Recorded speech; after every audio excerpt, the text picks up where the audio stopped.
മാഞ്ഞൂർ പഞ്ചായത്തിൽ മഴക്കാല പൂർവ്വ ശുചീകരണ പ്രവർത്തനങ്ങൾക്ക് തുടക്കം കുറിച്ചു. ജനങ്ങളുടെ ആരോഗ്യ സുരക്ഷ ഉറപ്പുവരുത്തുന്നതിന്റെ ഭാഗമായാണ് പഞ്ചായത്തുകളിലെ മുഴുവൻ വാർഡുകളിലും ശുചീകരണ പ്രവർത്തനങ്ങൾ നടത്തുന്നത്. പദ്ധതിയുടെ ഉദ്ഘാടനം ഗ്രാമപഞ്ചായത്ത് പ്രസിഡന്റ് സുനു ജോർജ് നിർവഹിച്ചു.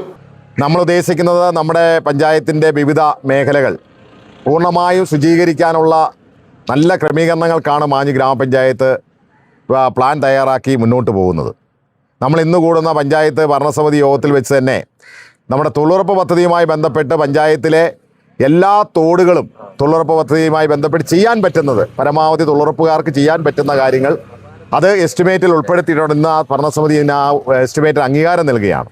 അതുപോലെ പൊതുവായ സ്ഥലങ്ങളെല്ലാം ക്ലീൻ ചെയ്ത് നമ്മൾ അതുപോലെ തന്നെ നമ്മുടെ മുഴുവൻ ഗ്രാമീണ റോഡുകളും അതുപോലെ മുഴുവൻ പൊതുവായ സ്ഥലങ്ങളെല്ലാം നമ്മുടെ മെയിൻ റോഡ് ഉൾപ്പെടുന്ന മേഖലകൾ, പ്രത്യേകിച്ച് കുറുപ്പന്തറ കവല, സസ്യ മാർക്കറ്റ്, മണ്ണാറപ്പാറ പള്ളിയുടെ ജംഗ്ഷൻ, കുറുപ്പന്തറ കടവ്, മാൻമട്ടം ജംഗ്ഷൻ, അതുപോലെ തന്നെ കോതനല്ലൂർ, അങ്ങനെ നമ്മുടെ പ്രധാനപ്പെട്ട എല്ലാ സ്ഥലങ്ങളും ശുചീകരിക്കുന്നതിന് വേണ്ടിയുള്ള വളരെ ത്വരിതഗതിയിലുള്ള ഒരു മാസ്റ്റർ പ്ലാനാണ് നമ്മൾ തയ്യാറാക്കിയിട്ടുള്ളത്. അതുമായി ബന്ധപ്പെട്ട് ഹെൽത്ത് ഡിപ്പാർട്ട്മെൻറ്റിൻ്റെ എല്ലാവിധ പിന്തുണയും സഹകരണവും നമുക്കുണ്ട്. വാർഡ് മെമ്പർ അനില അബ്രാഹം അധ്യക്ഷത വഹിച്ചു.